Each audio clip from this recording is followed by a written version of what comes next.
Oh, hey everyone. Excuse the time. I've been working on a new deck. I thought I'd share with you guys real quick. Guys or girls, you know. Anywho, so I went and built the new. How does it even show her? Well, it's unfortunate.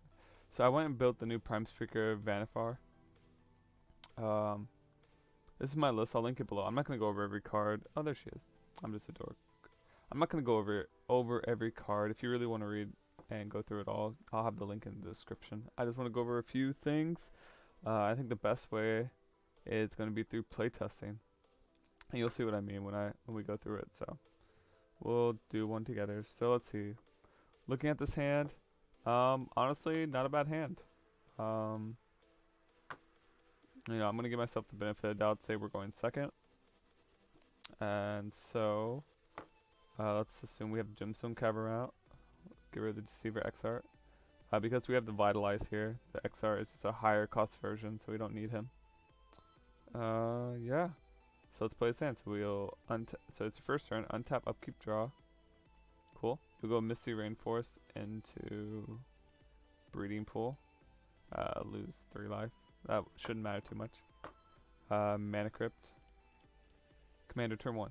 So this is a lucky hand. It's not what I'm trying to show you, but this is just a good hand in general. But you'll see the full scope of it right after this. Okay, so that's turn 1. Turn 2. Let's just say we lose 3 lives. So that's 6. We're not gonna play anything, and this is very important because if you don't have 2 forests out, you're not gonna be able to follow the combo. And so the other way you're going to do it is if you can do it with 1 forest, just make sure you do not play a land that turn. So here's how we're going to start off. We're going to put out a Midnight. We're going to sacrifice the Midnight.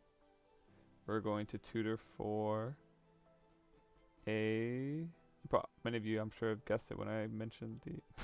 I say many as if many people watch this. Gonna look for a Curian Ranger.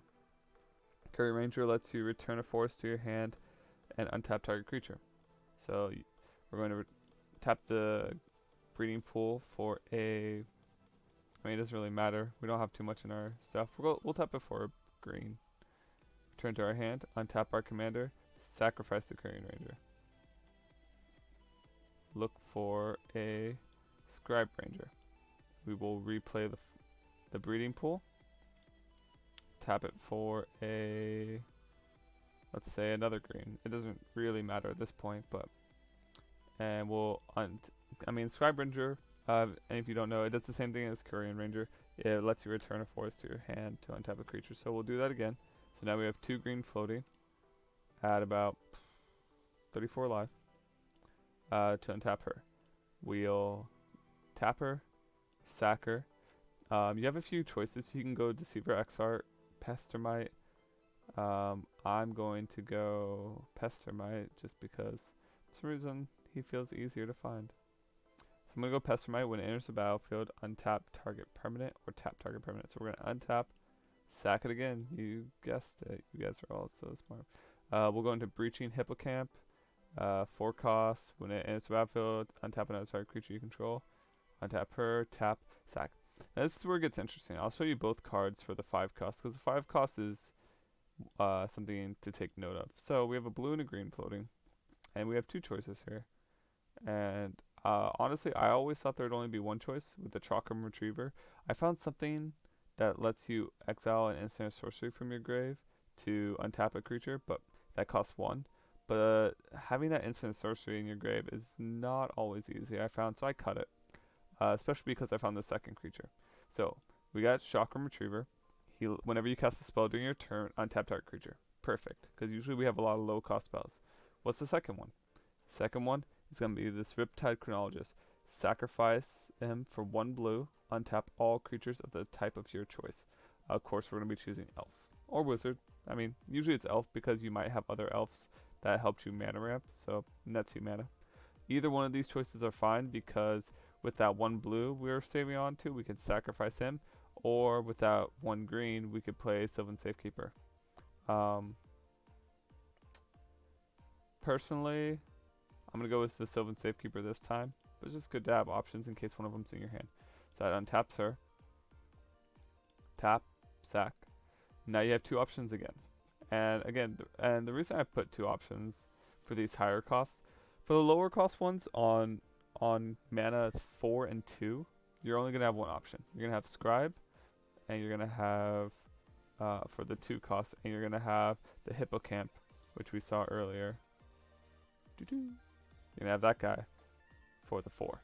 There aren't any others, and the reason why is just it's hard to find, but at least they're better to have at those costs, because if they're in your hand or unavailable, like if usually it's because they're in your hand. If they're in your hand, they're gonna be easier to cast than like a 6 cost. So it's good to have redundancy in your 6 cost. So anywho, back to the thing. So we could do Woodland Bellower, or we can go Yisan Path, if any of you are familiar with that, and go Great Oak Guardian. Great Oak Guardian, when it enters the battlefield, oh my gosh, can't read it.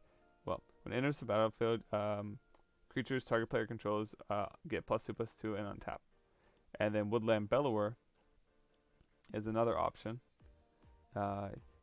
He lets you look for a green non-legendary creature with converted cost 3 or less, put onto the battlefield, and then shuffle. So you have a couple options here. You could go Wirewood Symbiote if you have another elf out. If you don't have another Wirewood Symbiote, I'll just put here. He's like Quarian Ranger, but he lets you return an elf to be able to untap a creature. The reason I like him is because you can essentially, I'll just show it right here. Essentially, if they're both out, if you already used Quarian Ranger, you can return Quarian Ranger to bring to untap a creature, and you can replay him to use Quarian Ranger again. So it just allows you to get 3 in instead of that 2. But anywho, I'm not going to go with either one of those with the Woodland Bellower. I'm going to assume I picked the Woodland Bellower. I'm going to go with Bounding Crassus. Crasus? I don't know. Anywho, I'm going to go with him. When he enters the battlefield, you may tap or untap target creature. Going to untap. Going to then sack my Woodland Bellower. And as most of you probably know from the title, because I'm assuming I'll put Protean Hulk somewhere in the title, is Protean Hulk. Now this is where the ability to untap ends, and you have to rely on the cards in your hand. That's just how it is. And so, but normally I will say you have tons of spells in the deck, so it's plenty of opportunity. So I'll tap Mana Crypt for top. I'll look at the top 3 real fast just to see if there's anything really good up there. I like the Noxious Survival, so I'll put that on top for no apparent reason. Tap a green, untap all creatures I control. Boom. And at this point, you could even give Shroud to your Sylvan Safekeeper. Or you don't want to do Sylvan Safekeeper right away on your commander if you can help it, because Sylvan Safekeeper is great protection when it's not the turn you're trying to win. If it's the turn you're trying to win and you give Shroud to your commander, you're not going to be able to use all those untap effects. Especially the ones that say target creature. There's a couple that you can use, like the 5-cost Riptide. The 5-cost Riptide and the Great Oak Guardian don't care about the Shroud, so that's nice. But everyone under that are going to be using targeting. So giving a Shroud on the turn you're trying to win, not a great idea. It's also why Lightning Greaves is in the deck, but Swiftfoot Boots is. So moving on from that. So you sack the Hulk. Now what? You're in green-blue. How are you going to win? How are you going to win? Well, I saw a little fun thing. Thought it was great. There's also multiple ways to get to it, even if you can't Hulk out. And that is using Azuri. Azuri, when he pretty much for the creature with power 2 or less enters the battlefield, he gets an experience counter. And at the beginning of your combat, your turn, you put X11 counters on target creature equal to the number of experience counters. So you'll guess it what goes with him, right? I'm sure everyone has. Everyone, as if there's a lot of people watching this. Sage of Hours. Sage of Hours, you can, whenever he becomes a target of a spell, put a 1/1 counter on him. For your spell, at least. And then you can remove all 1/1 counters for each 5 counters removed. This way, take an extra turn. So the fun thing about Zuri is he does see all the creatures that enter the battlefield with him. So that's 1. So just these 2 together gives you 1 experience counter. So to get the rest, you just need for more 0 cost, because Protean Hulk, in case I didn't mention this because I assumed everyone knew, when he dies you get to search your library for any number of creature cards with total converted mana cost 6 or less. Now you might be asking why I'm using Vannifar to sack Protean Hulk. I'm going to be failing to find for a creature of 8 cost because there isn't one. There isn't one because all the 8 costs, the only one that looked promising was Woodland Bellower. And I thought, if I could somehow figure out a way to do him and Marin, that I would put those two together and have an alternate win condition. But there's just not a good sack outlet. There's not a good way to tutor for a sack outlet with a Hulk kill. Because, like, imagine you go Hulk kill into Woodland Bellower, Melira, and then you have 4 converted mana costs for creatures you can look for. There's nothing you can really do in that to find creatures that let you sack. You have Spawning Pit, but that's 2, so you can't look for it with Trinket Mage. There's Astronaut's Altar, Phyrexian Altar, but once again, you're not really able to tutor for those. Now, you could say that you could tutor for, if you want to be fancy, like be silly about it, you could say, oh, you can go for Trophy Mage, which looks for Phyrexian Altar, and you can go for Melira, which gets you that, and then, of course, your commander is going to give you Woodfall Primus, or I mean, and then you can go for a one more converted mana cost. I don't know. I guess you could go. There's a creature that says sack it, untap a creature. You could go for him, sack him, untap her, and then use her, sack the. I don't know. Sack the Trophy Mage, sack the Woodland. But I don't know. See, that's what I'm saying. It's like now you have to net yourself 3 mana, and so. Like, I suppose if you could somehow get to like a Trinket Mage, you could look for Lionside Diamond and then play Lionside Diamond, and then there you go, that's your 3.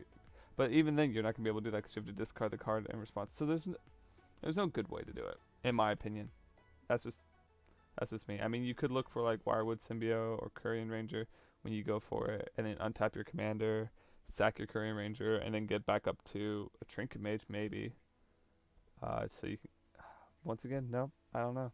Oh, not for Trinket Mage, but you can get up to like a Cloud of Fairies to like net you enough mana, and then you could go for it. It actually doesn't sound too bad. No, actually, it's no. So, I'm sorry. I went off on a big tangent. I apologize. So we sacked the Protean Hulk we failed to find, and we just look for 4 0-cost creatures. I'm just going to do a couple examples. I'm not going to go too many. Ornithopter, and then of course you have the other guys. They are other guys, I promise.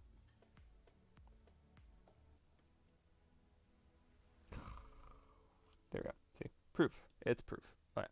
You just need one more. There is one more, I promise. But anyways, so you look for enough guys to give you 5 experience counters, and then you just take infinite turns. And so with the infinite turns, you just get all your cards.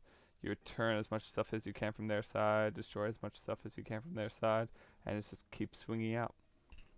Eventually, what's going to happen is because you're going to have so many creatures coming into play and getting so many experience counters because you have so many low-cost creatures that if you read Sage of Hours, you get an extra turn for each. So for each 5 counters removed. So eventually when you get up to like 10, 15 counters, you can start taking them, stop putting them on Sage of Hours. You could start putting them on other creatures so you can have beefy creatures to keep swinging with. So that's how you're going to win. Yeah. So that was a turn 2 win, which is great. I want to show one other thing, but let's see. Is this a good hand? That's not a good hand. With 1 Dried Arbor, that's not going to be a good hand. You get a free mulligan, EDH. That's also not the greatest hand in the world. Oh gosh, that's where nothing's going to really give me what I want to see. Maybe I should just keep restarting until I get it. So what I want to show you is the second way you can get to Hulk. That doesn't have to go all the way up through the Woodland Bellower combo. And typically what this requires is that you have one of the pieces in hand. I swear, it just hates me. I think it does. Oh, this is good enough. This is fine. Okay. So turn 1, of course. Turn 1, you go Soul Ring. Turn 2, let's go Commander. Like, look at this. That's so many fast. Doesn't matter. Turn 2, go Commander. So turn 3. So let's say you have. So we're gonna play a Llanowar Elf and a Spellseeker. Spellseeker is going to get us Flash, because there is Flash Hulk in this. Has the colors for it. Spellseeker is gonna get us Flash. We're gonna sack this again for Korean Ranger, which will return this forest. We'll play the forest. Tap it for a blue. We'll get out Scribe Ranger from Korean Ranger. Return a forest again. Play our Mox. Now we have a green. You know, all that jazz. So we have a green and blue floating. And so when we sack the Scribe Ranger, we're going to look for Fierce Empath, which just allows us to look through our library for a creature card with a converted mana cost 6 or greater, reveal, put into hand, then shuffle. So we're going to, of course, reveal Protean Hulk. If I don't pass him. We're going to reveal Protean Hulk. And then we're going to use our blue-green mana, play Flash, Flash Hulk, win the same way. And that's turn 3. Like, that's really how easy it is. And as you can see that in my hand, I didn't have an untap mechanic. It didn't matter because I was able to get there because I had Spellseeker in hand.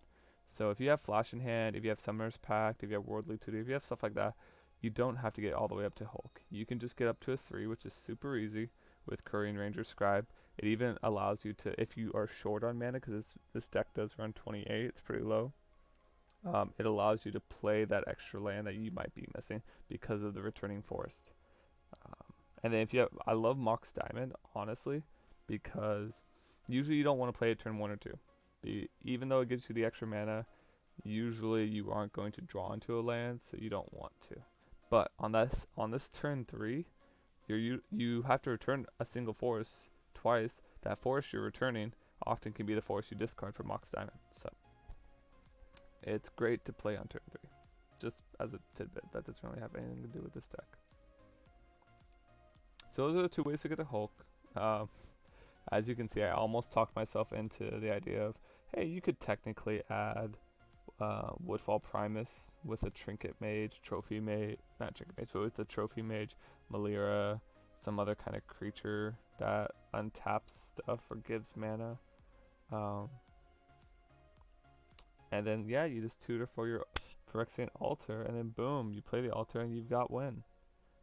So you could go that route, and if some of you want the redundancy of having a second win condition, I get it. You could, like, if you have Malira out and the access to an artifact, access to Phyrexian Altar.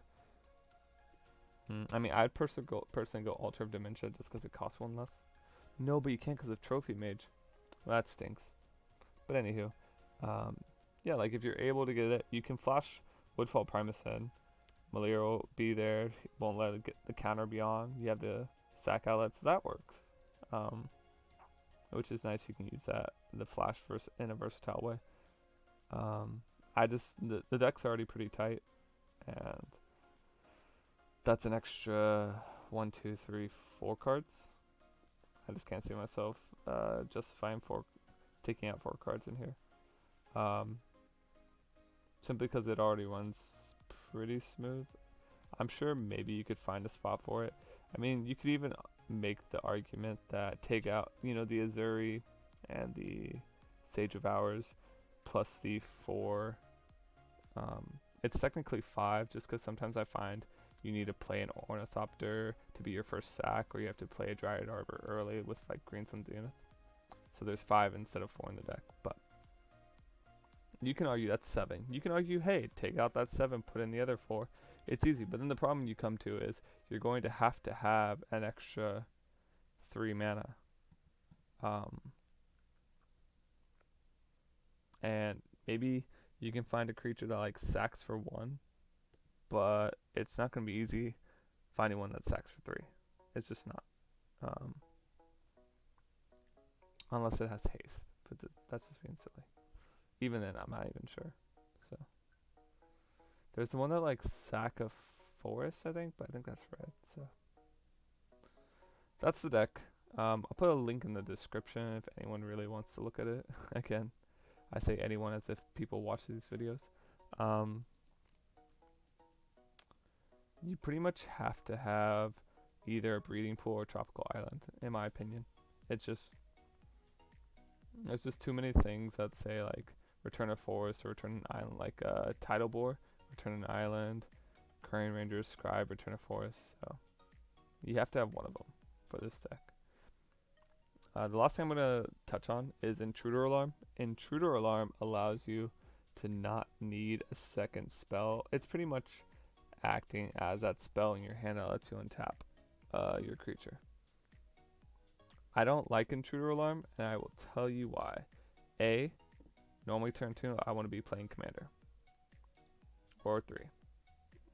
So turn 2, I'm either setting up to play Commander turn 3, or I'm playing Commander. So it's kind of awkward playing it turn 1, or turn 2. Most likely not going to be able to play it turn 1. And why would I want to play an Intruder Alarm when I could just play Vitalize for 1? Twiddle for 1. Twiddle actually I probably don't need in the deck. It was in the deck because I was running Birthing Pod, but I found Birthing Pod actually didn't work because the line wasn't really that good without Felidar Guardian. So, which obviously you can't have because that's white. So yeah. So I apologize to anyone who is watching this entire time. Some other notes in case you're wondering. Scroll Rack didn't work for me in this deck. Goodness. I didn't like Isochron Scepter because there's no good way to tutor for artifacts in this deck. Concordant Crossroads works fantastic. Survival of the Fittest works good. Cards that really stood out. Riptide Chronologist, great card. Chalk Retriever, great card for this. Fierce Empath, unsurprisingly worked really well. Putting him in the deck made it run really smooth and gave me some versatility that I did not expect to have.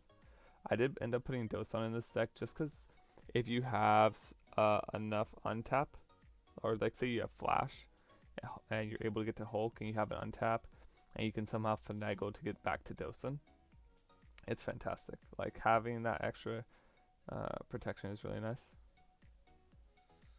Yep, just going down the list.